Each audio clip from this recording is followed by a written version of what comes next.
Hello, I'm Menoth John. and I'd like to welcome you. First of all, let me take just a moment to thank you for allowing me back into your homes. If this is your first time with us, let me extend a personal invitation for you to drag out your miniatures and paint along with us each week. Let's go over to the canvas here and let's get started. I believe, every day's a good day when you paint. I believe, it'll bring a lot of good thoughts to your heart. I believe, every day's a good day when you paint. I believe, it'll bring a lot of good thoughts to your heart. Let's build a happy little cloud. Let's build some happy little trees. There are no limits here. You start out by believing here. You can almost paint with anything. All you have to do is practice. Yes, ladies and gentlemen, you can paint with almost anything, but we don't recommend it because some of those stains won't come out. And that's going to leave your significant other asking some very serious questions about you. Ladies and gentlemen, welcome to the Sunday night extravaganza. This is the Painting with Menoth John show, and I am Menoth John. Yes, ladies and gentlemen, we are here, and we are back, and we are better than ever. And, of course, I wouldn't be the Painting with Menoth John show unless there was the co-host with the host, Mr. John Spencer. Say hello to the Brushheads tonight, Mr. John Spencer. Hey, Brushheads, how's it going? Yes, the dulcet tones that brings me back each and every week, Mr. John Spencer. I have had a weird week, and I am decompressing from honestly one of the most weird, stressed-out weekends I can remember in a long time, John. Yeah, I heard. It did seem like you had a heck of a time. Yeah, we'll talk about that in a little bit while, but I don't want to waste even just a second, not even a red-hot second, before we bring on a group of guys that a lot of you may not know by face. You probably would recognize their fingers, however, or maybe their hands, or possibly their forearms, especially the fleshy bit up in here. That might be the part of them you're most familiar with.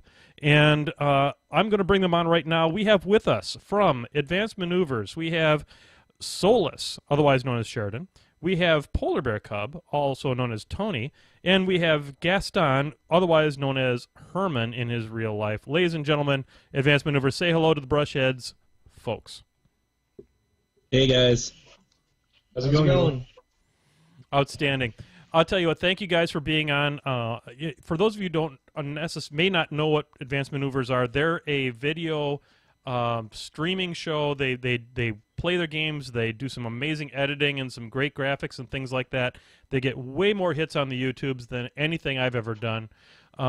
Maybe if I took my shirt off, I would get as many hits as them, but I'd probably get more hits if I got paid to put it back on. So thank you for being on the show tonight, guys. Oh, thanks for having us. So, Brushheads, so just so you know, because this is, we have, for the first time, we have 4 people calling in. We have John, and then we have the 3 guys from Advanced Maneuvers. Chances are things are going to be a little choppy tonight, but we're going to do the best we can. And first of all, let's do a little beverage update. Mr. John Spencer, what are you having for your beverage this evening? Oh, I've got the standard. I got a shot of Kraken and then the black cherry whiskey and Dr. Pepper mix. Excellent. Solus, what are you having for your beverage this evening? Sadly, it's just Dr. Pepper. That's some weak sauce. Let's move on to Polar Bear Cub. What would you be having for tonight's beverage update? So I'm having this delicious beer called Midas Touch from Dogfish Head. It is possibly one of my favorite beers of all time. 9% alcohol. Super tasty. Please give it a try. Wow, that would be why you're at least partially wrecked going into tonight's show. That is. The bottle's almost done. I've got 3 more to go. Wow, that's really amazing. Great. You know, usually, Tony, I'm the one that begins slurring his speech somewhere around minute 37. So I'm glad that you're going to be taking over that helm for me. I am completely unsupervised this evening, as Belinda Librarian is nowhere to be found. But she is over at her brother's house, knowing that I was having you clowns on. And then, Herman, what are you having this evening for a beverage? I have my own special blend of vodka and Mucinex. Well, now there's something do we call that a runny Russian, or what do we call that? I don't know. I use one to chase the other. I'm just not sure which order. You can chase it, but you don't want to catch it. That's what I'm hearing. Well, ladies and gentlemen, I'm having a little bit of the old Kraken here. What you say? I'm back on the Kraken? Hey, Ron! Ron. Ron. Ron. You know, it's like an old neighbor walked up and gave me a big old sloppy kiss right on the old cheeks.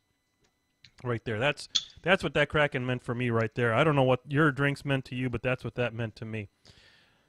Guys, we have a very, very special guest here tonight. It's not every, we're breaking the mold here already by having 3 guests on. But we're going to take it even up one step further. We're bringing on the Painting with Menoth John, what we like to call the Painting with Menoth John Fresh Take Hotline. We have with us tonight the very famous internet celebrity, Mr. James Moorhouse. First off, I want to thank you very, very much, James, for being on the show. Say hi to the Brushheads. Here in Australia, they call me the Crocodile Man. Oh, they do. I can't believe that. That's absolutely amazing. I didn't realize that was your nickname. So I understand you did very, very well this weekend. You were at a con this weekend, and I believe it's called CanCon. But hang on a minute. What's that? It's the con that you were just at. It was called CanCon. Crikey. Crikey, indeed. How would you describe? Now, I understand that you're playing a lot of Bradicus these days, James, and it's actually a caster that's bred an awful lot of a lot of scrutiny. A lot of people are talking about it, and it's become a list that has taken on sort of a life of its own. And I'm absolutely speechless here as I'm trying to sum up my feelings towards World War. Can you describe your experience with World War? It's a very intense moment. The chance to try something nobody's ever tried before. Something that nobody's ever tried before. There's getting a lot of pub over on the big boards. The very famous Privateer Press big boards. And you've really taken it on as sort of your special mission to bring that to the rest of the world. I think that's really big of you. Now, I saw on Twitter that you had a game against Trent Dennison. How would you describe Trent? Beautiful young female. Absolutely gorgeous. Wow, that's unexpected. Can you talk about your first thoughts when I know that you and Trent have a podcast together, Oz Machine, also on the Muse on Minis network. Can you talk a little bit about the first time that you met Trent? Oh, here you are right here, naughty. Oh, that's absolutely amazing. It's really good that you two have found each other, especially since given your espoused love of the clarinet. And I'm glad that you have that going on for each other. Now, so I know you're very busy, but I know that you played a very intense game against Trent here. Can you describe your thoughts as you went for the win? Then, suddenly, the moment of truth. Well, I'm sure we can all identify with that as we go into our assassination run or we're about to win on scenario. I think we can all identify with that particular thoughts and emotions. I want to thank you very, very much. I know you're a very busy man, and we want to make sure you can get back to your Vegemite or whatever it is that you're having this evening. And I wanted to thank you for being on the show. No worries, mate. Do you have any final words for the Brushheads out there? Crocs rule. All right. Well, thank you very much, Brett. James, I'm very glad that you were on the show, and for being a part of the show. We will for sure bring you a real Painting with Menoth John gift pack, which will include I'm sure a look at a Painting with Menoth John shot glass, and perhaps a big kiss on the cheek. So thanks for being a part of the show, and I hope all the Brushheads really enjoyed that out there. So that was our interview. We're not going to be doing our usual spokesmodel segment here tonight, but I want to thank James for being a part of the show.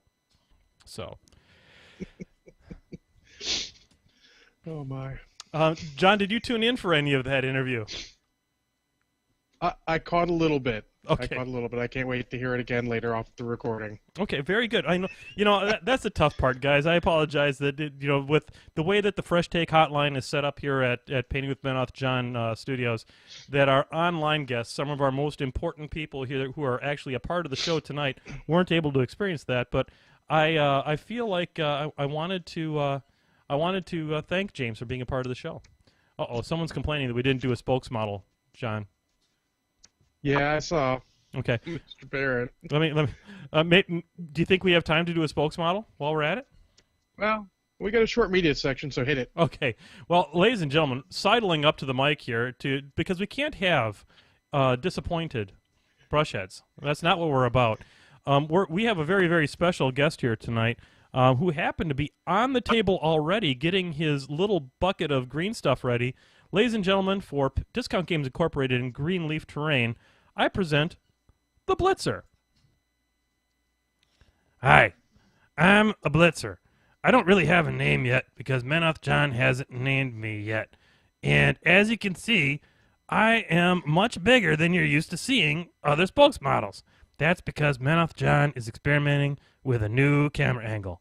Brought to you by Discount Games Incorporated. Now, if you buy $50 or more from Discount Games Incorporated, Menoth John will experiment with more camera angles.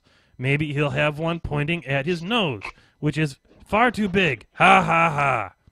And maybe you'll be able to see him actually paint models.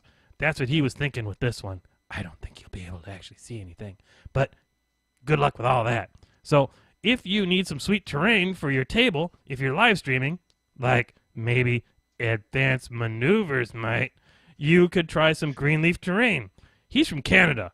That means he's okay.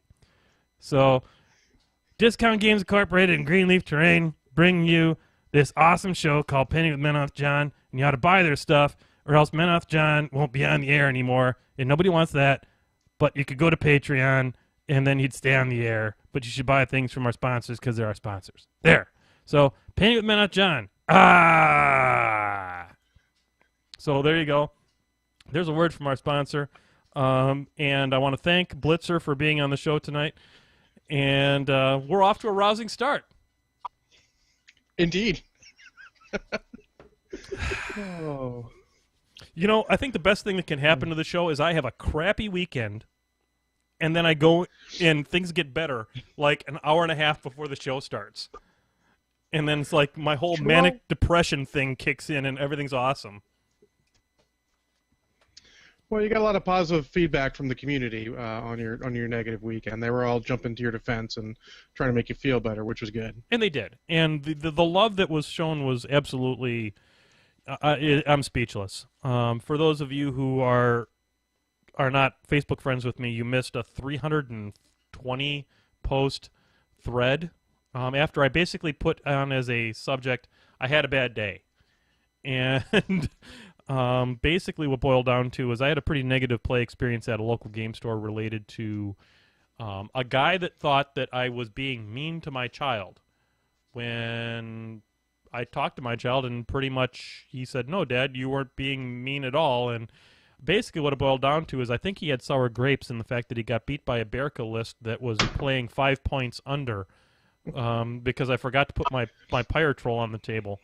So rather than hash through all that crap again and all the negativity, what I thought I would do is, wait for it, a list that I like. Ting!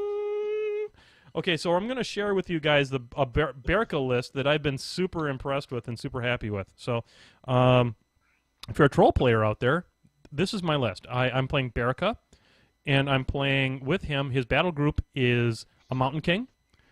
I'm playing a Storm Troll and a Pyre Troll, if you remember to put it on the table. And then I'm playing with that a minimum unit of Creel Warriors with 3 Caber Throwers and the UA. So you get the tough, no knockdown love with the slams. And then you've got the minimum unit of Tuffalos with Horthal. So you've got some very fast units there. And I'm trying to think if there's anything else in that list. But that's pretty much the guts of it. And what's really cool about it is that it really has a lot of good infantry clearing, because the Creel Warriors can get up to mat 7 with the +2/+2. The Caber Thors become power strength 15 with slams, and Mr. Sour Grapes, as I'll call him, was playing the Connie B challenge. Little to it, I'm sure he didn't know what the Connie B challenge was, because I'd never seen this goofball before in my life, and he had the theme list with Sword Knights and Precursors. And so you're thinking to yourself out there in Menoth John land, you forgot a Pyre Troll. That'd be kind of clutch in one thing there. And I still beat him. That's the best part. And the thing that I like about this list is that with the Tuffalos and the Creel Warriors in there, they really have a lot of getting work done potential that it distracts them from the Mountain King. Because really, who takes a Mountain King seriously? Well, you better take him seriously, because the Mountain King turns into a bully about halfway through the game and starts cleaning up shop. So between him actually punching things and then shooting his spray and eating things and eating whelps and all kinds of stuff, what's really clutch is when his entire army doesn't have reach and you start popping whelps out everywhere that he's about to land other models. That's funny. That's good times. So... and then he gets real angry and power sweeps the whole shooting match into his mouth. So I really like that list. The Berica has done really. Oh, Greenleaf, you missed your advertisement again. You got to get on the stream earlier. Anyway, so I really like the list. So it's Berica, a Storm Troll, a Pyre Troll, the Mountain King. Then we've got Min Creel Warriors with 3 Cabers, the UA. Minimum unit of Tuffalos with Horthal, and I think that's it. So I will. I'll try to remember to post it up on the old thread. Oh, by the way, that is in theme. By the way, so there's so you get all of his Cav models are 1 point less, and he ends up with getting all of his upkeeps for free on the first turn. So it's a really super legit list, and I highly recommend it. It's a list I like. Awesome. So now, let's get. I'm going to go ahead and I'm going to turn the painting cam on, because ostensibly this is a show where I'm supposed to paint, right? And I am going to work on our spokes model tonight, Mr. Blitzer, who has an awful lot of seams and things like that, and some mold lines.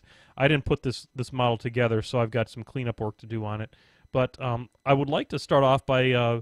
While I'm doing the old painting cam tonight, I'd like to talk to Advanced Maneuvers a little bit here, and I'd like to talk a little bit about the origin. Where did you guys get your start? And I don't know, who wants to talk. Who wants to take this one? Don't everybody volunteer at once. So why don't you start? I was gonna say it was more Dowdark came to us and he's like, hey, we're going to start doing videos for our weekly gaming, and the rest of us were kind of like, oh, okay, and it just sort of, rolled downhill from there. Okay, now you guys are based out of the greater Washington area, correct? Correct. Okay. Yes. Yep. And I'm sorry that Dowdark couldn't be on the show tonight, but he's a busy dude, and we totally understand that, but he's Brushhead for life, and we love that about him. So he approached you guys about you. He was going to start videotaping, and kind of one of the things I've noticed is you guys have a lot of painted models. He's a bit of a taskmaster. He requires it. Okay. Yep. Yeah, pretty much if no painted, then we're not allowed to play it at all. No matter how much we beg and whine, we have to have everything painted or it can't go up on the table. Nice. I had to do a lot of work to get that little Lego duck resin on there. Yeah, I was gonna say we've had one exception, and that was Ducknick. There was a lot which of I think advocacy. we all just thought was funny. I don't know that I've necessarily seen that video. Literally, guys, I watch your stuff all the time, and that's why I wanted to have you on the show here. Now, tell me which video is it that has it's a Lego duck? I think it actually, unfortunately, might have gotten scrapped. But at one point in time, rather than actually purchasing, assembling, and painting anything, I just built a little Lego penguin, Batman penguin duck, and I slapped him onto a 120 millimeter base, and that's been my Resnick ever since. Okay, wait a second That's here. awesome. Wait just a red hot It second. travels really well. Great back together. I'm sure it travels beautifully. How did you arrive that Lego Duck was somehow the right manifestation of the creator of man's right hand Death Man? Well, you see, Polar Bear Cub and I are a bit of a couple, and we had that. I've heard you guys are totally, and we're very supportive of your love. By the way, I'm just putting it out there. I'm very supportive of his wife-in-law. His wife-in-law. We had the release event where it was like, I believe it was like a ship. It was on a huge base, and then you had to like load some sort of cargo. Okay. And so he ended up building like this whole mobile contraption to be his ship. I'm like, well, I need a ship too, and I need it to match. And the Penguin has this little rubber ducky ship. That'll work. And then I needed a base, and I needed to not paint something, so problem solved itself. I think it's awesome you guys can be so absolutely upfront and talking about, what is, ostensibly in some parts of the southern parts of this country a very touchy subject, and that's gay marriage. And I'm glad that you guys can get out there and put your love, really, I want to say, go out on a limb. And I think that's really strong, and we're very supportive here on Painting with Ben Off John. Thank you for sharing that with us. But Thanks, Matt. John. Thanks. We're there for you. We're it's here only for Lynn you. because my girlfriend. I'm sorry, you mentioned a girlfriend? It's only Lynn because she hasn't seen this yet. Yet. Yeah. Can I get her email, please? Don't worry, I'm sorry. I already have it. Never mind. Anyway. Although I do have a fun Painting with Men Off John story. I'm sorry, say that one more time? You have a fun Painting with Men Off John story. I do. I do. Oh, you do? About Okay. Well, please. Let's bring it I forward. was really excited about the opportunity. I've met you a couple times. Mhm. And so I was telling my girlfriend that we're going on and doing this show, and she's like, "What in the world is Painting with Men Off John?" Oh. And I'm trying to explain it to her, and I probably chose a very wrong tact of explaining to her. Uh-oh. Because it started out with I'm like, well, the Happy Tree guy? And she didn't know the Happy Tree guy. Oh, man. Didn't know And Bob I couldn't Ross. remember his name for life with me. So I followed it up with, he's the same as the Happy Cloud guy. And that didn't help. So I'm trying to elaborate here. I'm like, he's the white guy with the afro, the only white guy with an afro in the 80s, whenever he was on TV. And she's just... Who grew up down the street from us. Wait a second. Bob Ross was down the street from you? Are you serious? So Bob Ross was born in Chantilly, Virginia, in case people don't know, right off of 66, which also is where Patton Oswalt was born as well. Fun fact for the day. Wow. Not only have you expressed your love, but you provided almost Wikipedia level addressable information on this show. That's absolutely amazing. That's what I do. That's what I bring. That's literally the only thing I bring to the table. Okay, so you're trying to explain to your girlfriend the unique awesome that is me, and you're flailing around with Afro guy, who happens to be from Chantilly Lace, wherever the fuck that is. Exactly. Okay. So she finally latches on to that you are Bob Vila. Bob Vila. That's close. That's close. Yeah. You look a lot like him. He's a so very while we handsome were man. A very handsome man. More handy with a hammer than I am, though. Just letting you know. I don't know. I've seen some of those models when they get punished. Yeah. I can swing the hammer, let me tell you. But so, anyways, it devolves into us going onto YouTube and not watching any of your shows, instead just watching Bob Ross shows, and getting the theme song and the whole everything's great when you paint. And finally, she turns around, she looks at me, and she's like, you're pretty damaged from your childhood. And I'm like, all right, well, what did you watch when you were a child? She's like, oh, Spanish soap operas. Wow. Okay, so you decided to go the non-geek route with your relationship find. Oh yeah. offer you now? Are you married yet? Not yet. Okay, can I offer you some divorce advice? Just I'm trying to not play. Right? okay. Anyway, so after watching Bob Vila, was she more amenable to painting with Menoth John or less amenable to painting with Menoth John? She kind of hugged me, patted me on the head, and left. Not for good. I mean, she just like left the room, right? I mean, it's like she didn't leave you. I mean, I don't want that on my conscience. Yep. It's all on you, man. Okay, well, I'm sorry that I broke up your relationship with your fan of Spanish soap operas, because that was going to work out well for you. But Don't worry, damage my childhood. yeah, exactly. So anyhow, let's get back to advanced maneuvers. So Dowdark is. Would you say that Dowdark was the founder of advanced maneuvers, or Founder, taskmaster, driving force behind it, more Okay. or less. okay? Do you guys actually? How do you actually handle your taping? Do you like have the game and then come back at a later time and watch it again, or what are the logistics of that? He builds it into a video for us, so we get to watch the final product, and then we do our voiceovers according to what we're watching. Okay. And That way it all lines up. and how many people are part of the Advanced Maneuvers family? How many people are actually recording shows on a regular basis? It's really just the 6 of us. We have guests on the show every so often, but as far as the core group goes, it's just really 6 of us. Okay, so we have the 3 here, and we have Dowdark, that makes 4. Who are the other ones that we haven't met per se? So the last 2 we have is Iron Lich Fred, who mostly plays Crix, but he's starting to do minions. And then the last one is Pokey. Pokey is our guy who likes to kind of make the weird scoring list. He also does Kador, but he does, a smash of Rhinodon. At least one has been 5. A crash Rhinodon. Yeah. I don't know I can't read it right. It's not my fault. A smash. Now, I believe Iron Lich Fred is the one I played at Gen Con, correct?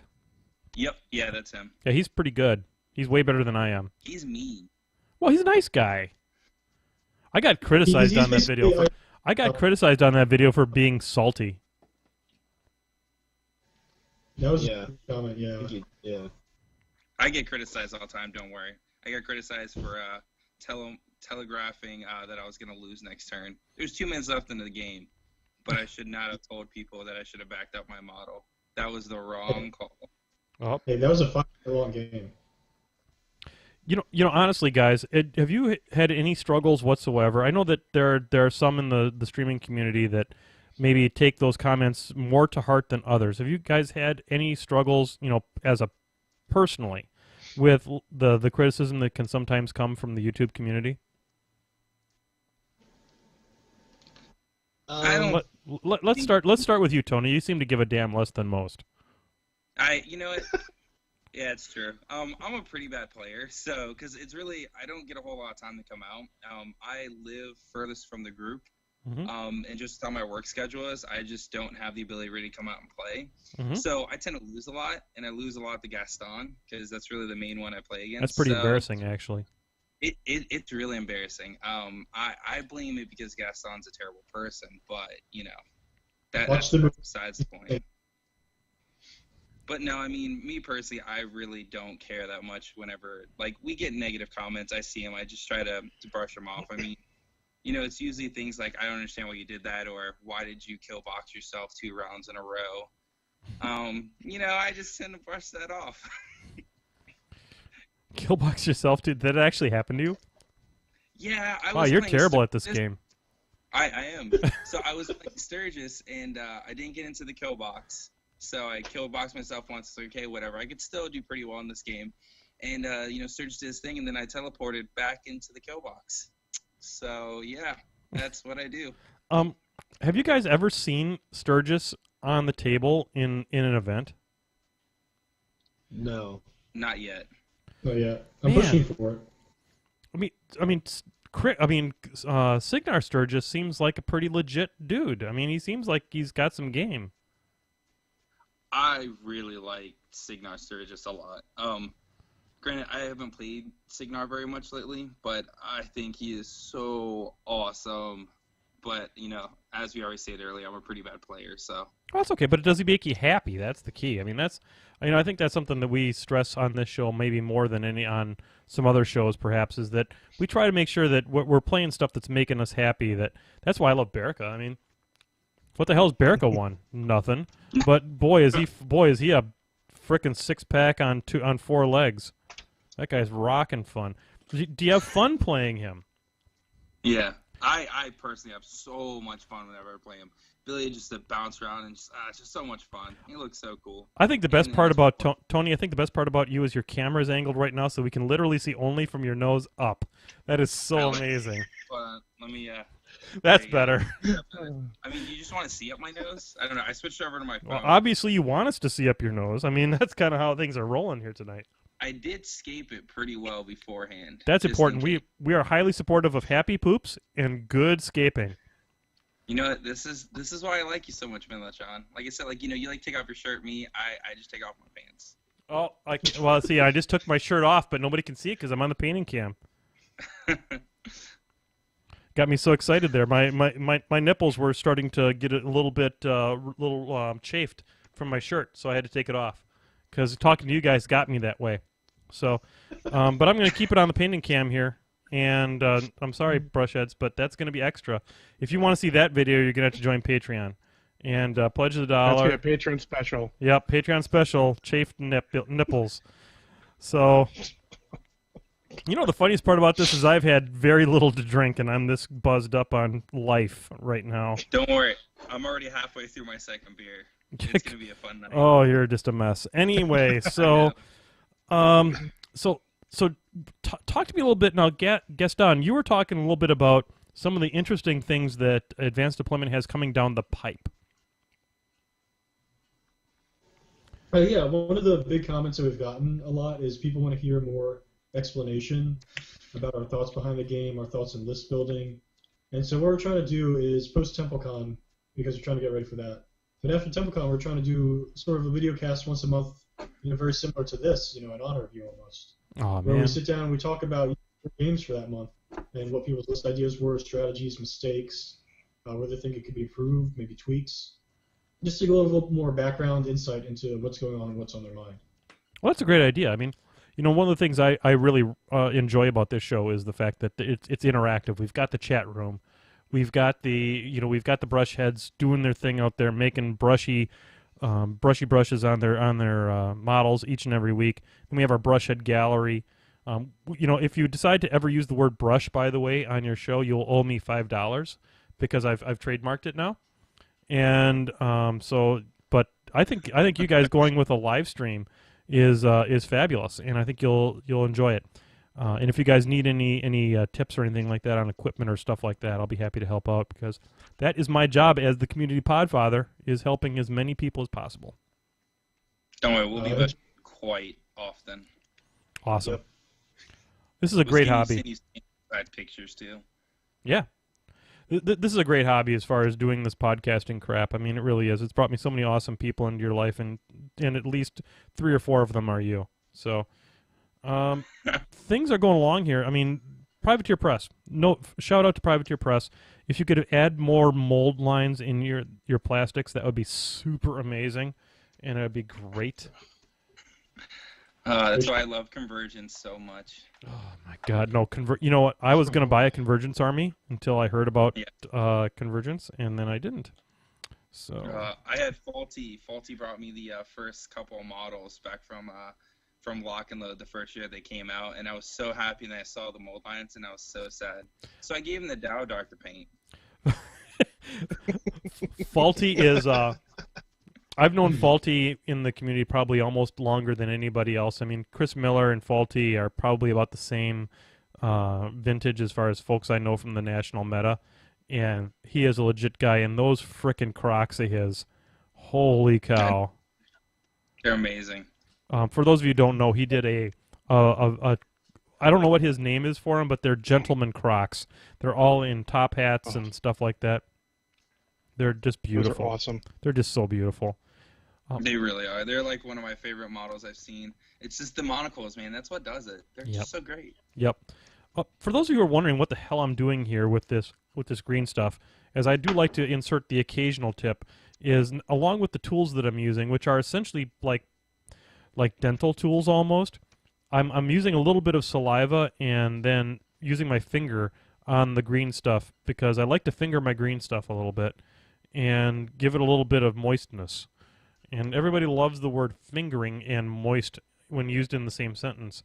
And this is my attempt to help bring those things together. So I hope you've enjoyed me watching me get my blitzer moist with my finger. Anyway, so on that note, now you also talked to me, guys. There's some thoughts for some tutorials, perhaps, that you might be doing. Yeah, there's been some interest in the community, at least among our viewers. They want to know, or they want us to do like faction overviews. Starting off with whatever our signature faction is. So I guess I would be doing Legion, for example, and just going over the faction as a whole, strengths and weaknesses, unit overviews, and that kind of thing. And then I guess eventually getting into list building at some point. Do you ever feel terrible about being a Legion player? I'm wondering about that. I mean, I don't play Legion, and I'm not completely in touch with the emotions that go into fielding an army that really doesn't play by any rules at all. And I'm wondering, do you feel bad about having access to the Sacral Vault? I mean, really, do you? I really can't you feel should. bad You should. I really can't feel bad because I'm not a good player in the first place. So playing Legion just means that there's less rules that I have to learn to get wrong. True. Which really, when you think about it, encourages less cheating and less problems. So by having less rules to break, that helps promote better videos. Yes, it does. Oh, that's amazing. See, that's a perspective that I didn't have before tonight, and that's why we do it all. Do this here on Pinning with Menoth, John. So for those of you, by the way, who have been following along at home, the ball of green stuff shame continues to grow, and you'll notice that it'll grow by this much tonight because I made way too much green stuff for how much I had to do on this blitzer. So we're going to add the green stuff to the ball and continue to grow the ball throughout the year. So I totally forgot about that and threw my extra green stuff away. I was going to do that too. I will never throw my extra green stuff away because the ball of shame will be eventually painted with a 2015 on it as the green stuff ball of shame continues to grow here on Painting with Menoth, John. We like to think of ourselves as a green podcast here on Painting with Menoth, John, and we do that by using lots of green stuff. So we try to keep that going here. By the way, Al Gore invented green stuff. Are you guys aware of that? Was it before or after the internet? It was during the internet. He had spare time while it was uploading. So that sounds about right. Yeah. Excellent. So here we are. I think, John, we are at that part of the show. Was there anything else you guys wanted to talk about on your stuff before we move into everybody's favorite part of the show, Flippity Bloops? Watch our stuff. Please, for the love of God, watch it. It's pretty cool, guys. Yeah, please subscribe to our show. It would be really cool, at least in my eyes, for us to get to 4,000 subscribers before the rest of the cast goes to TempleCon. But that's just something that I would like to have happen. I don't know about the rest of the crew. Yeah, if we can get to 4,000 subscribers before TempleCon, Solus said he would play Retribution and Pigs for the rest of the year. Oh, that's amazing! No, not even close. That's amazing. No. You heard it here first on Painting with Men. Now that it's on the internet, it's got to be true, or else the internet loses all of its IP, and you don't want that. That's true. Solus, the internet is never... if the internet loses its IP, then all of it's gone, and we can't have that because we all need the internet. So true. I tried playing Retribution, and I was just a miserable prick for the entire time. That's not different than anything else. Yeah.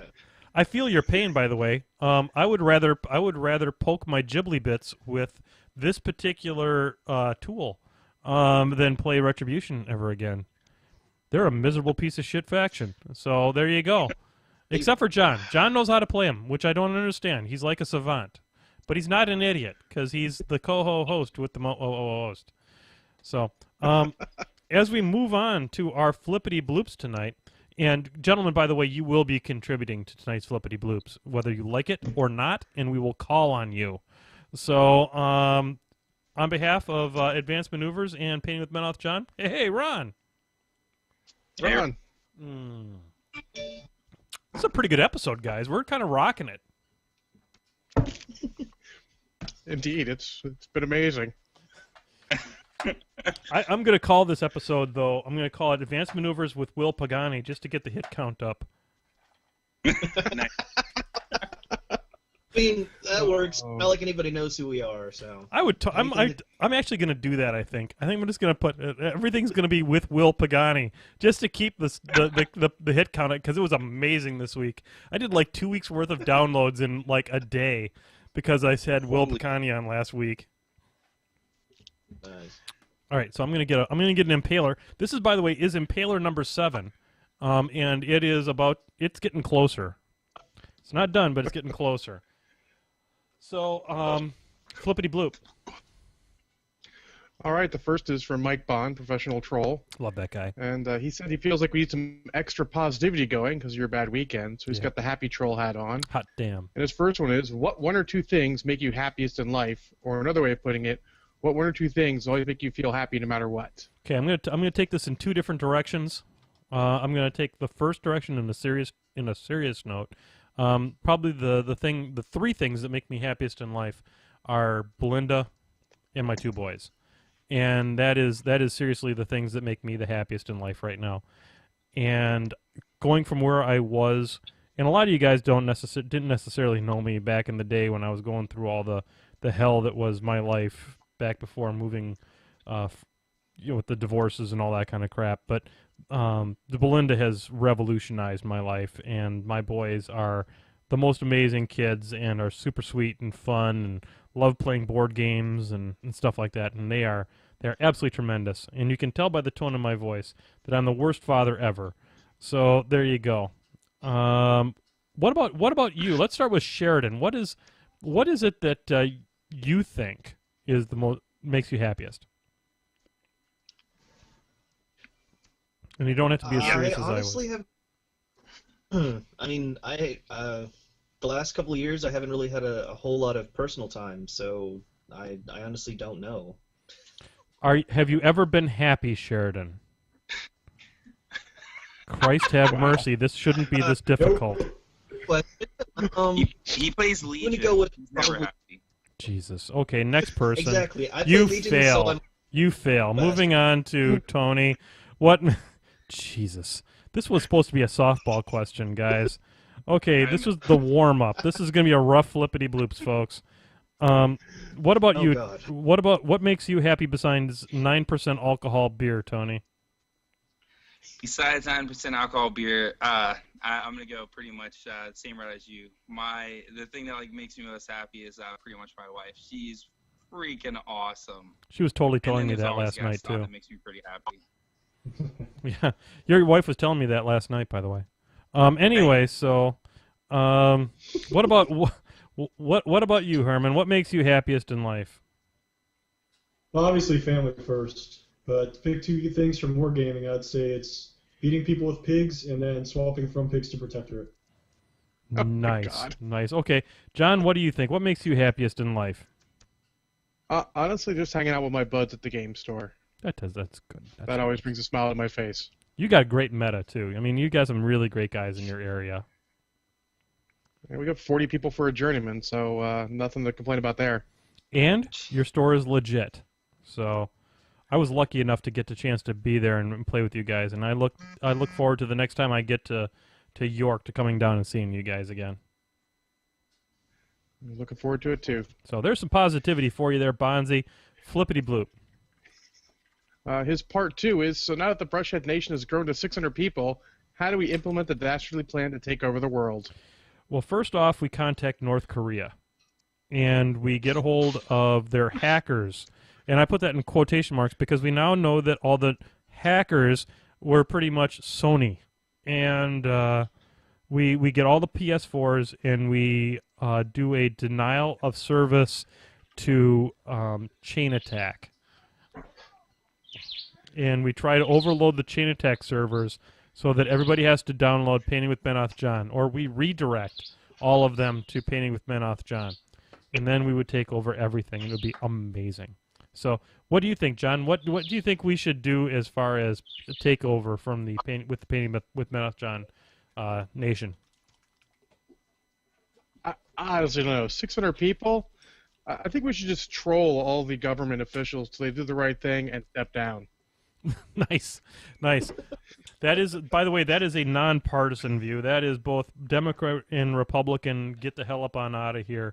You're both diseased. I'm pretty much, I don't know, politically. I mean, we're not going to turn Painting with Benoth John into policy with Benoth John, but I'm a big fan of the libertarians. Although, if they ever found their ass with both hands in a flashlight, they'd be dangerous. So. I kind of like government staying the hell up on out of my business. So there you go. This has been your political moment on Painting with Benoth John, and you can tell it was very, very well thought out. Advanced Maneuvers, guys, do you guys have any ideas for us taking over? Because Painting with Benoth John would be a great world. Tony, since your head is so amazingly huge in the camera right now, would you mind taking the first? Yes, I wouldn't mind at all. Okay. What do you think we should do to take over? Lots of beer and no pants, because damn the pants. See, I am not as big a fan of the pants off podcasting.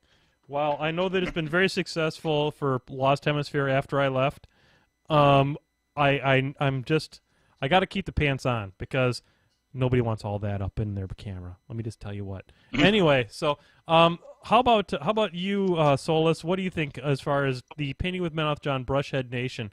What's your best tip for us to move forward in our conquering plans? I like the idea of somehow managing to give free shots to people who subscribe or unsubscribe from everybody else who's not Painting with Benoth John.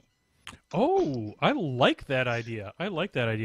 By the way, we have to do we're going to be doing a very special episode. And as soon as I make sure that my health care plan is fully up to date, we're going to be doing a very special thank you to all the Patreons, one at a time. And it may kill me, but we're going to give it a try.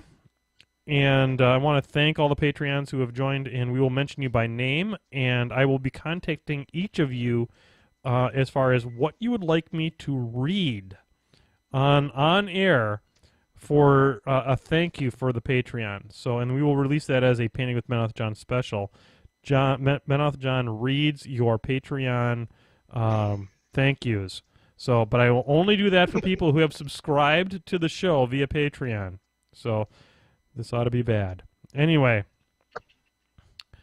So, okay, and Gaston, do you have any thoughts for the Brushhead Nation as far as what we might want to do for conquering the world? Well, now that you have all this power, I think you should do, what Mel Brooks said, merchandising. You know, we've tried that. Benoth John the paintbrush, Benoth John the contraceptive. I think you have a great market there. Not for nothing, Gaston, but Benoth John the contraceptive is simply looking at the YouTubes. Because it doesn't even need a contraceptive because, baby, it ain't going in. So there you go. But I like it. We've tried the merchandising. We've had several shirts. I think I have absolutely saturated the T-shirt market as it relates to Painting with Benoth John. Especially the last one that had my face on it. Literally putting your face on a podcast shirt might be the most masturbatory action you can take as a podcaster. And but I'm down with it. And I did it, and we sold some. So, but the Patreon. Funny story. The Patreon has brought in more money than the first T-shirt, and it'll do that in the first 2 months. So there you go. So, but anyways. All right. Well, the next one Yep. is from Declan Lowry, and it's kind of serious here. Oh, I love that guy, though. It says, "What's your favorite new objective?" Oh, this is a good one. This is a really good one.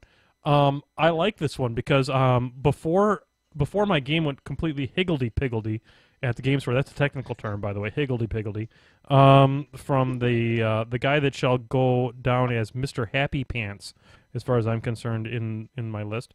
I really, really, really like with the Berica, I like the I think I had the one that had Lash on it, and it was really, really good.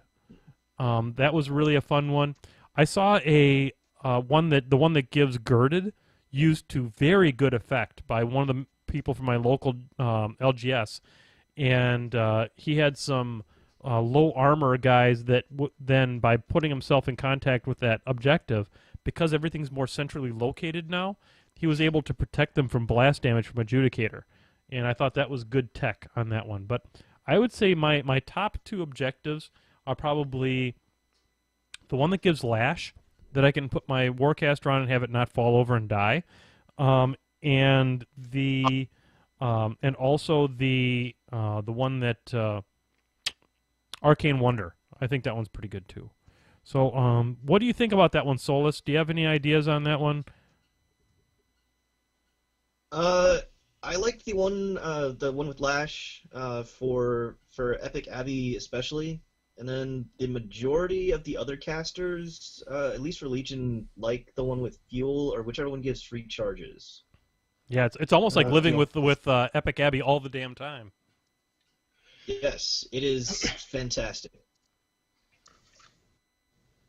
How about you? How about you on that one there, Polar Bear Cub? I'm a really big fan of Arcane Wonder, just because Axis is possibly my favorite caster of all time with Convergence. I think he's just a monster, and the ability to be able to put Razor Wall down for only one focus is just so good. I know a lot of Convergence players like the Fuel Catch. I'm not as excited about that one because it does give a free charge, but I'm pretty bad when it comes to placing. I usually have my guys right about 6 inches, so whenever with Fuel Cache, I don't get to induct focus that easily. So yeah, so Arcane Wonder, pretty much. That's my thing. You know, if you needed something that you could look at on a regular basis, that would help you train to get used to what 6 inches look like.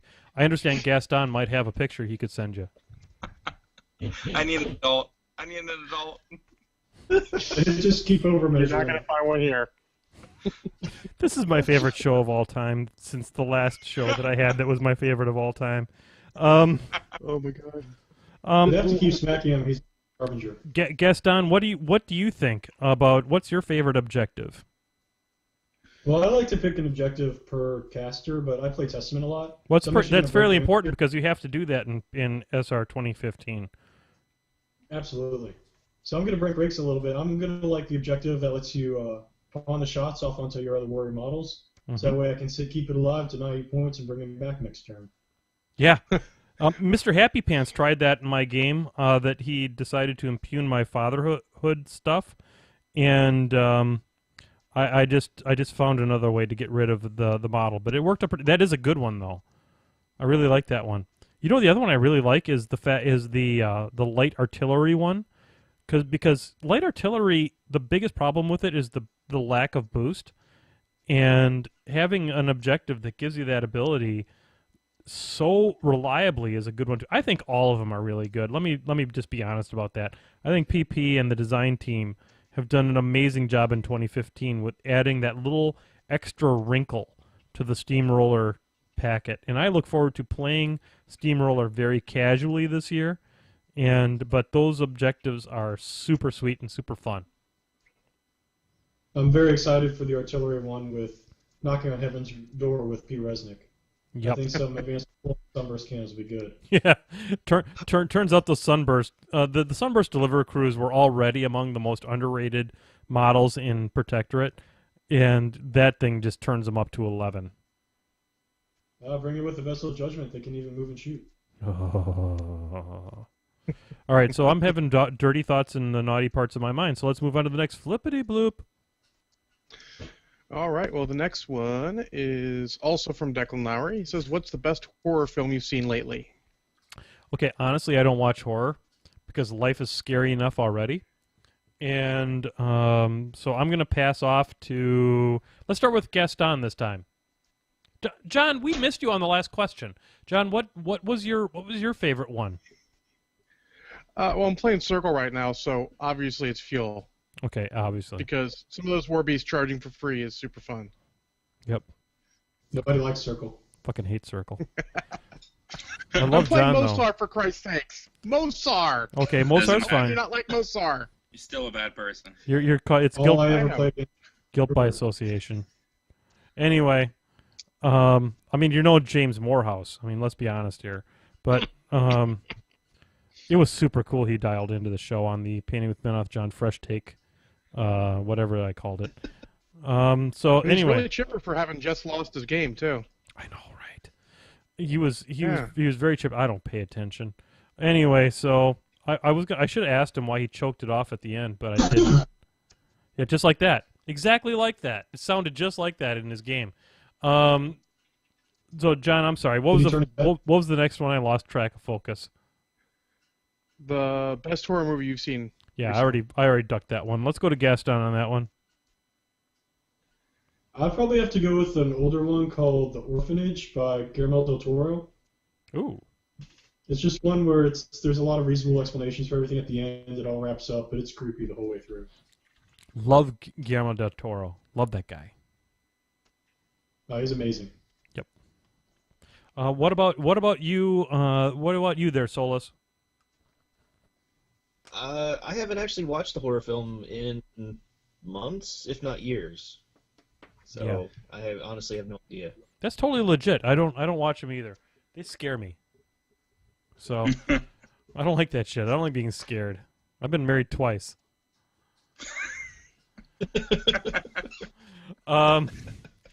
So, and how about you, Tony? I'm sure we're going to get a coherent opinion on this one. No, so I don't know. I don't watch too many horror movies, but if you've ever seen Hobo with a Shotgun, that is a quality flick right there. So that is not a horror movie. Okay, you're right. So there's another one called what was it, Robo Geisha? That could be considered a horror film. How the hell is that a horror movie? What the hell do you watch? It was. You're right. It's cinematic genius. Robo Geisha. Check it out. Are you planning on having kids? Yes, it's gonna be awesome. Man, Mr. Happy Pants totally missed the mark on calling me a bad dad. Anyway, so John, what about you? Have you seen anything that is... Jesus, I'm throwing my impaler all over the table. See what you did to me, Tony? Honestly, I'm throwing an impaler all over the table because of you. I try. Have you I told you, man. It's gonna be a weird night. It's been a weird night. It's gonna continue to be a weird. It already is. Yeah. So, John, what do you think? Any horror movies you've seen recently that are of note? The Turkish Star Wars? That's horror, right? Man, that is horrible. That is horrible. That's a different word. That's close enough. Well, much like you, I don't like horror movies, so I don't actually watch them. I think the last legitimate horror movie I saw was the remake of House on Haunted Hill, and that came out a long, long time ago. Yeah, I just don't like watching horror movies. I mean, anyway, next question. Flippity bloop. All right, let's get one that's not from Declan Lowry. He kind of No, right. He's awesome. Declan Lowry's awesome. Archer asked. Yeah, but he can't. He's got like 4 here. I gotta get someone else in here. Oh, of course. So, Joel Lennon Archer asks, what else would a new troll heavy need other than reach to not get immediately dissed by the forums? Boy. Oh. Boy. Reach. Reach. Yeah, neutral heavy to get loved would need PAL 23, chain weapon, armor 28. Oh. People might start taking it over. Man, even if you or gave 8 points. 8-point heavy would be they'd be happy with. Points. Wow. 7 point.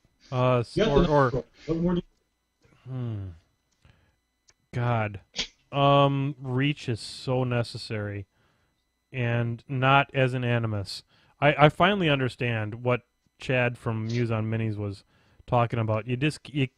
Elasticity is not the answer, because all you do is compound the problem at that point, because then you don't get to use any animi, and it's a problem. So, God, Privateer, if you're listening to just please, a non-character heavy with reach would be so amazing. I would come out and I would do a happy dance for Matt Wilson on exclusively on in the parking lot at the place in Bellevue, if you would give us a reach heavy. Now, that being said, the Troll Nation should be fairly upset with me, because that will guarantee it will never happen. So, other than that, you know what? If we had a non-character with assault, that wouldn't be the end of the world. With maybe with an impaler-style rat, because I think isn't the rat on an impaler? Is it a 5 or is it a 6? 5. It's a troll. It's a 5. They go to 5. It's a 5. I mean, that'd be fine. A boostable 5 is a good thing, and and I would be happy with a non-character heavy with assault, and then you could put the rage animus on it, and it would be just fine. So, any other thoughts? I mean, I usually, we wanted to kind of go through this one at a time. Does anybody have any other thoughts on this one? No. No, I mean, assault, non-reach and assault seems good, but I honestly don't know what beyond reach a troll heavy would need to not just immediately be discarded by the community. The community is so myopic. Let's be honest. I mean, it doesn't matter what faction we're in. We could talk about Mercs. We could talk about any of them. It seems like the prevailing issue right now with the big boards is that they can't see past the end of their own face. I mean, I haven't seen. Has anybody like monitored the Retribution forum? How high is the hate for Moros? Not too bad, actually. They're reasonably positive on him, at least on the Facebook one. He seems I stay off the big boards as much as possible. Well, some people just don't like part of him. One of the locals didn't like part of him, but the rest of us think he's perfectly fine. He's interesting Jack that'll probably get some play. Yeah. Balanced. Yeah. It's a shock. Duh. Anyway, so there you go. Okay, so let's move on to the next one, Flippity Bloop. All right, the next one is from Wonky Kong. Love that guy. And he says, this is a long question, but easy answers. It's, ever think you found a caster that could be the only caster you ever play again? He thinks after the tournament yesterday that he had that caster is Durgan. He had such a blast playing him, full pun intended, and he might be the reason I never stay away from Mercs for long. Yeah, the moment that might have stealed it was killing Assyria top of 2 without the Earthbreaker needing to activate. Durgan just did himself on the first 2 blast deviations with 2 left to go. Yeah, I feel you there, buddy. Wonky Kong is in my local meta, and I'll tell you, I have found my caster for life, and he rides a bear. Bearca is, without question, my favorite caster of all time. For the longest, I keep on throwing this frickin' Impaler on the ground. What's up with that? And I'm not even drunk. So the Bearca is amazing. Bearca is so much fun. He, having a caster that can mix it up if he needs to. Plus, he's got ride-by attacks with a legit bomb, and he's got a really fun feat that you can use it defensively or sort of semi-offensively. It's really he's a great caster, and I've really enjoyed all the times that I've played with him. So I'm going to kick this over to Gaston next. Gaston, what is your do you have a caster for life? I don't know if I go that far. I've done a couple battle report threads that have gone over the course of years with just a single caster per thread. And I think when you're picking a long-term project caster, you want to pick one that you can do a lot of different things with. He has a lot of depth. That's kind of what I look for a project caster, like all the different things you can do with power clamp feet, all the different revive possibilities with Testament and things like that. So, like Epic Severius, all the different things you can do with his feat. There's just so much depth there that you never get bored. Yeah, Testament was my first love when I was playing in Mark 1. I used to love that guy. He's still great in Mark 2. You can come back to him. I just don't play that frickin' faction anymore. Come back to us. Because Trolls just does everything better. Anyway, so shots fired. My show though, yay. Anyway, so what about you, Solus? What do you have a caster? No, I've heard enough from you, Gaston. We're moving on. Solus, do we have a do you have a caster for life? I love having my own show. Apollonia, I think. Blah blah blah. What blah blah blah. Anyway, so what about you? Just kidding. No, I mean she's at first look at her, she looks really one-dimensional. Feet kill your opponent, whatever. But I just have a blast playing her, and I have a couple lists that I really want to try with her. Now this is Abby 2 you're talking about, right? Yep. All I keep hearing is blah blah blah. Abby 2 blah blah. All right, so there you go. I know this. I actually have a pretty good winning ratio against her, but it seems like since I've moved to Trolls, I've feared Legion a little less because of Pyre Troll. Yeah. And once I get that to the point where I can actually get up and get in the game before the guy shoots my caster off with multiple Ravagors, it turns it into much more of a game, and I like that. So now. I'm going to go out on the limb here and ask Tony's opinion. What do you think? So I'm kind of torn on this because I still have 2 faction loves, but for conversions, it's definitely Axis. Axis is just so freaking awesome, and anyone who says otherwise is a dirty, dirty whore. Wow, really went to the dirty whore card on that one. I had to. That was Axis is so awesome. That was aggressive. But yeah, that's for my conversions. That's pretty much that's my go-to love. For Signar, it's very different, though. Oh, yeah, Signar, let me guess. The Haley, too. That's boring. No. How about another topic? It's going to be Epic Siege. And, Epic Siege, your ass, he's not out yet. Well, when he does come out, he's going to be the greatest thing ever. Why? Because he's going to have no weapon. He's going to have 2 fists, and they're going to be armor-piercing. And he's going to have a trench knife in his mouth. He's going to spit it out. It's going to be a spray tin. And it's going to be freaking amazing. And his feat is going to be, if you punch your opponent and he cries, you win the game. I'm not saying I heard that directly from DC, but, that's the thing that's coming. Also, he doesn't have a shirt on. He's just wearing Man-O-War pants. Because he's awesome. You realize Tony, he's already out, right? So I need to have I need to have a moment with the brush heads here for just a second. Ladies and gentlemen, this is the ravages of alcohol you're hearing here. And I would like to say that we are a responsible podcast. And if you start spewing things with as much ludicrous nature as what just literally fell out of Tony's pie hole, we suggest you seek help. And I would put up a number on the screen in try to direct you to your local Alcoholics Anonymous. Were not for the fact that might mean that I have to take down the address for the Patreon ad right here. So what it boils down to, and I'm even going to put my finger in front of it so you can see it a little bit easier, patreon.com/ManothJohn, right there. So, yeah, seek help. Anyway, flippity bloop. Well, what's incredible is he actually pitched this to DC. Of course he did. did. Didn't say no. DC. Wow. Not for nothing. He did look for an exit.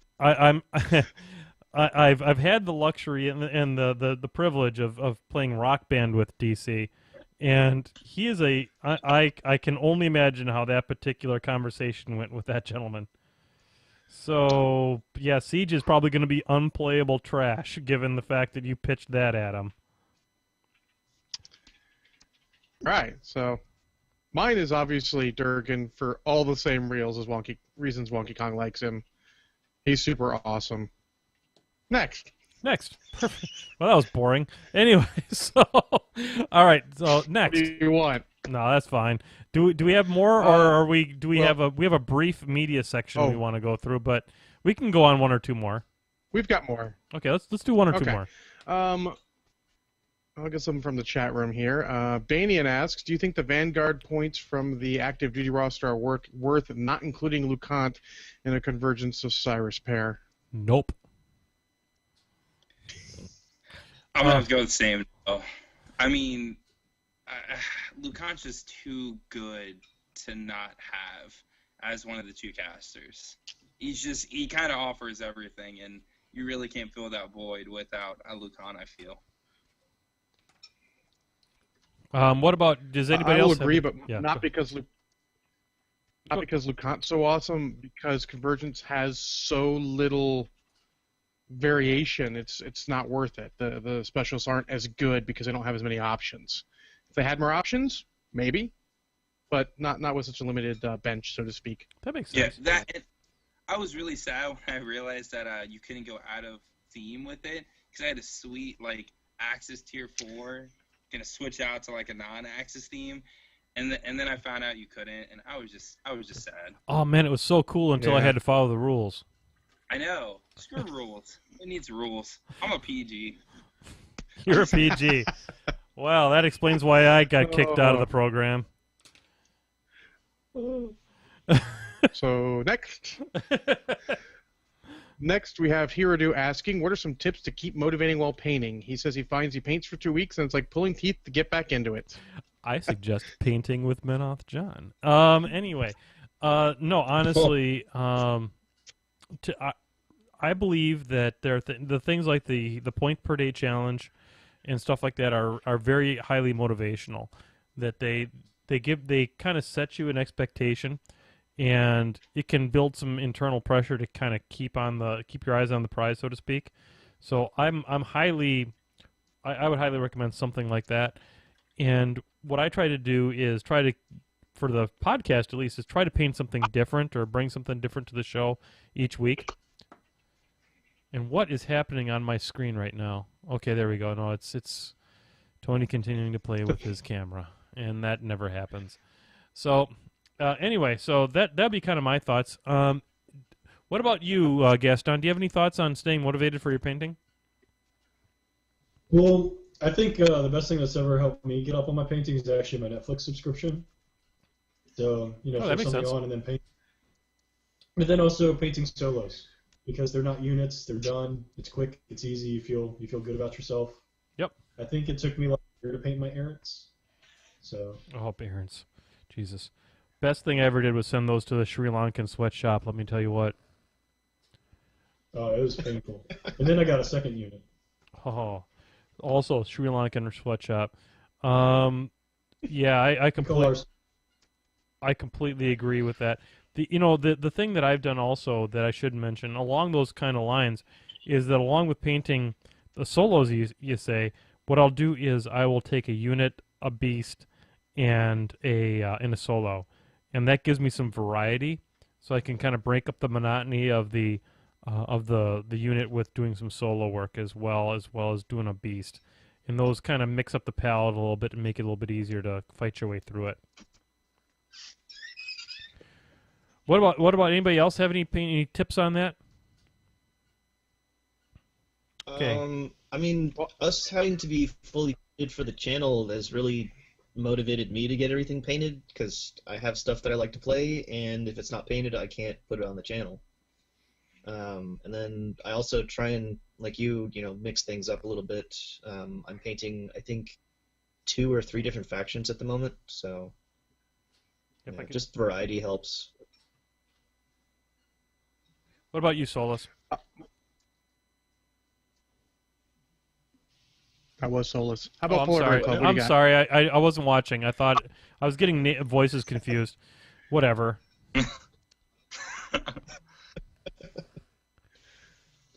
What about you, John? Have you I know you've been struggling with getting to the paintbrush here recently. What do you think would inspire you some more? Well, honestly, it's more of a habit of trying not to get out of it in the first place. Just set aside some time to paint every week, on a set schedule, and make it a habit. That way you don't get out of it. That's what I find. When I get into it and I set that schedule, we're good, but then I miss it a couple times and fall out of it, and then I'm bad for a long time. So. Yep.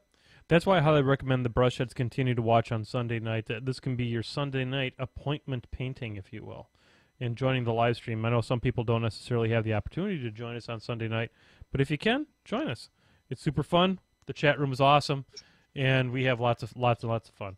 In fact, John, what are we at as far as number of Brushheads in the chat room right now?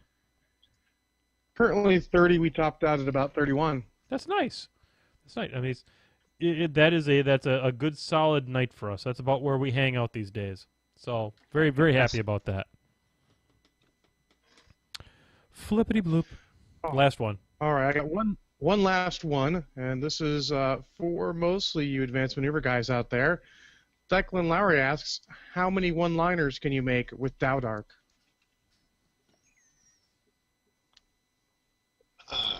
No, not again. Don't know what that means, but I can't wait to hear the story. I don't know anymore. Well, what's fun is that he pronounces it Dowdark, and I pronounce it like it's spelled Towdark. It just drops in. So if you ever get a chance to meet him, just call him that in person. Yep. I think I actually did when I met him. Good. I still do. I'm pretty sure that it was I said accident, but you know. I'm pretty sure I said Towdark like 45 times on the show. Nice. Well, it doesn't help his cause that he shows up as first name Tao, last name Dark. Well, I don't know. I don't know Chinese or whatever the fuck it is. What am I supposed to do with all that? He is Chinese. Yeah, I mean, Tao, as far as I can tell, is a 40K faction. Yeah. Terrible. That's what we do, and we pronounce that Teiyu. It's Teiyu. Teiyu. Great. More shit I can mispronounce. Awesome. I'm totally screwed. I think my only other favorite one with Towdark is it puts the paint on the brush again, or it gets the hose again. Nice. Because if you don't paint, he gets so mad. Yeah. I keep waiting for Tony to paint a model, because right now all he does is make goo-goo eyes at the Towdark, and he does it for him. Hey. Because I'm adorable. That sounds like a little. That actually sounds like a little bit of infidelity, actually. Hey, we have an open relationship. That's very progressive of you. Have you thought about moving to Seattle? I wanted to move to Seattle once. My wife won't let me. Yeah, because she doesn't want you in an open relationship. Pretty sure she'd benefit from that more than him. Actually, she might benefit from that. From what I've seen, she'd end up on the good end of the stick on that one. She is way too hot for me. You know, after you paint 7 of these impalers, you stop giving a fuck about them. It's like, get them done. All 7. It's like, here's Agrex Earthshade. Let me introduce you to an impaler. Welcome. Anyway, so, are we at the end of this god-awful Flippity Bloop segment? Yes, just time for a brief media section. All right, so on behalf of the Painted with Menoth John crew, I'd like to apologize for Advanced Maneuvers being on tonight's show. This never allowed again. This has been an absolute amazing thing. If you take us, we're the most interesting person in the world. Man, I'll tell you what, I thought you guys were something more than this, but you're not. So there you go. Nope. On behalf of the Painting with Menoth John crew to Advanced Maneuvers, hey, Ron. Hey, Ron. Hey, Ron. All right, so I'm going to start putting some Agrex Earthshade on this guy because that's really the only chance it has. And meanwhile, I'd like to first mention, as we launch into the media section, which is not as highly anticipated as the Flippity Bloop section, but is more anticipated than the first segment. I would like to, I want to mention the fact that I found a new app of the app, and I'm not totally stealing that from the D6 generation, but I am. And we're going to talk about Galaxy Trucker tonight. Galaxy Trucker is a wonderful game that is a board game, but it also is an app for the iPad. And if you don't have an iPad, I'm sorry that you're poor and you suck. But but you should own one because they're cool and they have lots of good games, but you can't experience it. if you don't have one. So get one. And the Galaxy Trucker is a wonderful game, and Brian Geezy likes it.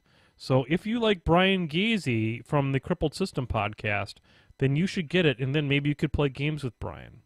And that's fun, because Brian's good at games. He's not good at life, but he's good at games.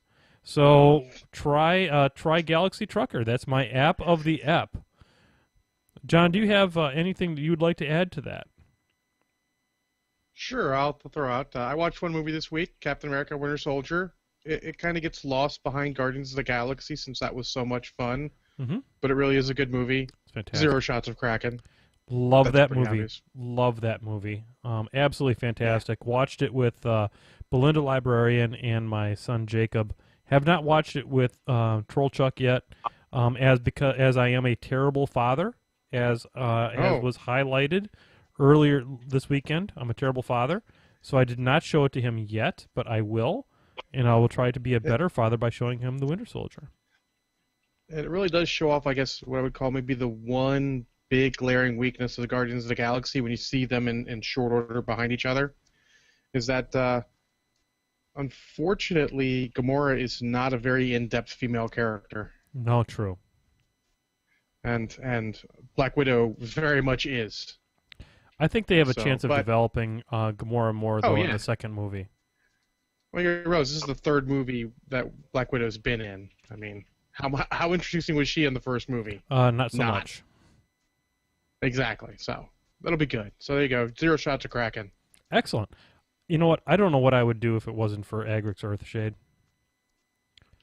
Honestly, I think I would quit painting.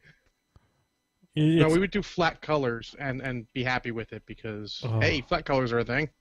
They are a thing, but boy, Agrix Earthshade, holy shit. This is This is some quality nonsense right here. If you're not painting with Agrix Earthshade, you're probably doing it wrong. You should stop watching my show. So, there you go. Or you're doing it very, very right. Aww. Those guys. I don't like Games Workshop, but I love their washes. Yeah. Anyway, so there you go. I'm going to stop drinking now. I've had enough, I think.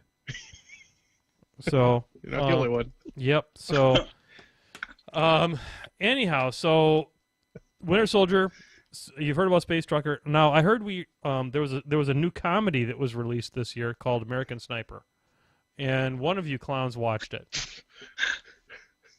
Holy shit! Yeah. No, I saw American Sniper. And it was really, really well done, and it was also a little bit hard for me to watch. So, but overall, I mean, they did a really, really good job with it. There's been a lot of actual controversy around this. There were some true American patriots that were sounding off about it. Michael Moore, and I believe that Seth Rogen had a few positive things to say about it. Yeah, and they both pretty much be set on fire, and I'm fairly certain that the human race would be better off. Pretty much. They're both a couple of ass clowns, and I cannot support either one of those individuals any longer after they people put their lives on the line for this country, sacrifice more than they should for this country, and anybody that has anything negative to say about them should... the karma fairy will come to say hi. I'm so glad Tony's face is like front and center right now after we're having this discussion. It's because he continually F's with his camera. Jesus Palomino. Worst guest I bring quality right ever. Now. You're in quality, all right. We are complete. Please tell me that you're not in the food industry. No. Oh no. Yes. Technically, yes. This is terrible news. I mean, yeah. Don't tell me an individual company, but what product are you involved with? So let's just say that if you get chips in the Northern Virginia area, they come out of my distribution center. Okay, well you're in a DC, so you don't really touch food. You just touch boxes of food. That's true. We don't touch it, and I don't actually directly touch any of the cases. So you want to? I can do distribution for you in very short. This is how you do distribution. Forks go up, forks go down. That's exactly. It's all about forklifts. It's true. we only have 4 though in our building. We do a lot of individual picking. Okay, that's cool. Well, migrant workers need help too, and I'm glad that you're there for them. So That's what we do. That's what we do. excellent. INS, if you're listening, wherever it is that Tony works, pay a visit. Hey, they have their papers. I checked. Speaking of INS, let's talk about Gone Girl. I understand that was a movie that was watched by at least one of you guys this week. Don't everybody pipe up at once. I was going to let Tony take it. Okay. Because his story with it is amusing. So, if you've never seen this movie, this is like a total mind-blown over movie. I read this book on my honeymoon, which is probably the worst idea ever, because this book is crazy. And the movie's just that much worse. Oh my god, just blows your mind. That was a great synopsis, I know. That you're like Rotten Tomatoes. Only like seriously, you're rotten. Hey. So okay, so it's about a girl, I guess, or can you give us more? And you have to rate it on the Kraken scale, which is how many shots of Kraken it would take you to actually enjoy this movie. All right, so pretty much the synopsis is this guy wakes up, he goes to work, and he finds out that his wife is missing. And long story short, his wife spent a year and a half planning her murder. Is this a just spoiler? to frame him. Is this a spoiler? Oh, it's a spoiler. Jesus Palomino, Tony. We're supposed to not give spoilers. We're supposed to... I'm the worst. I'm not going to edit this, by the way. This is why I let him take it. I don't have to watch the movie now. Thanks, Tony. This is why I shouldn't be allowed. Appreciate that. I'm never going to be allowed on podcasts again. By the way, the crying game, it's a guy. Spoiler alert. Oh, I've never seen that movie. It's a guy. And Anyway, okay, I'll skip ahead then. This is the worst episode of Painting with Menoth John ever. This is what you get. This is class A advanced maneuvers. You know, I've had clusterfuckapaloozas that are worse than this, but not much. Actually, Oils does advanced maneuver videos too, so this is kind of par for the course. It's true. If you ever hear any of our unedited documents, it's pretty much just me cursing quite a bit whenever it's my turn. Anyways, back to the video. It's at least one shot of Kraken because you have to get past all the ridiculousness that happens and the psychology that this woman has throughout the movie. She's crazy. Well, there you go. So that was one shot of Kraken for Gone Girl. Let's talk about the interview, because we already established that Seth Rogen is a terrible human being. In an earlier discussion of American Sniper, now Tony has somehow decided so that we only get to see the bill of his hat. So Tony, position the camera and stop effing with it. It's perfectly okay. Really, seriously. But the Gaston has not moved his camera in weeks. You, however, move it every 35 seconds. How is this even possible? It's on. It's on my phone. Now we have your lips. Oh, it's on your phone. So you went all out for this show. You decided to use your mobiles. That's great. Well, hey, it's hard to eat when you're in the bathroom. How is? I'm not saying I'm pooping.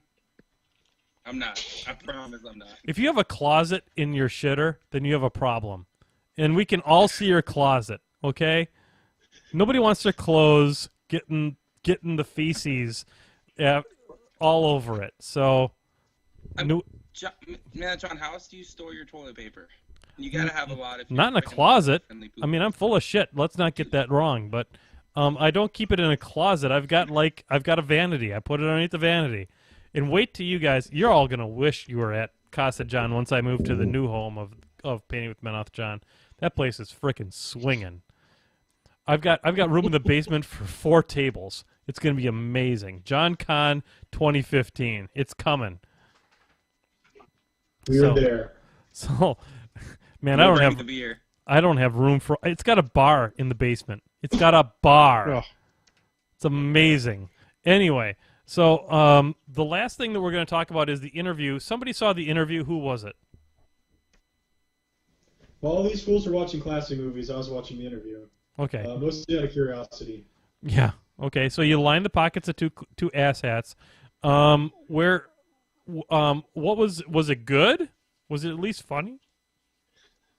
It definitely had its moments. I'm not going to spoil it, but I am really hoping that Honey Dick catches on, because that's like the greatest phrase ever. Honey Dick. Oh yeah.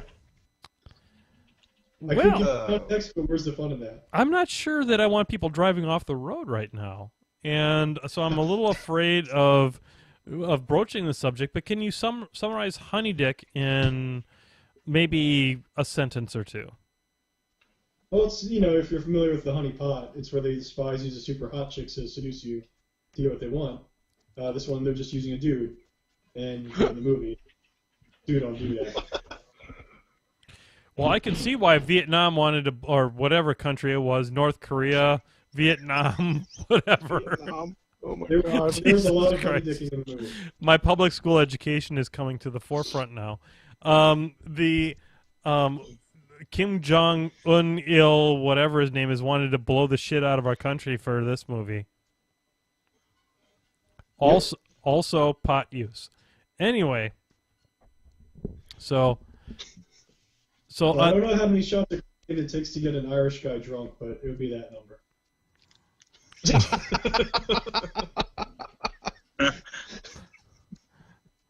Well, there you go, folks. Well, this has been Menoth. This has been Painting with Menoth, John. I'm not really sure if we. I hate to end on that note, but does anybody have anything else they want to talk about, or should we just call this an episode? I think we're just going to end this before we descend further. I think we should probably just call this an episode. I'm going to bring up the Painting with Menoth John music. Is John okay? I think John's having an aneurysm. Great job, Gaston. Way to ruin it for everyone. Gaston, we've got Tony's chest. Actually, we've got his thorax. If he was an insect, it'd be his thorax. We've got his lower neck. No, don't pan. Oh God, he panned it up. Anyway, on behalf of Solus, Polar Bear Club, Gaston, and the co-host with the host, I'm Menoth John. This has been a ridiculous waste of your 90 minutes, and this has been Painting with Menoth John. Have yourself a great evening. God bless you all, and I wish you nothing but the best of luck. Good night.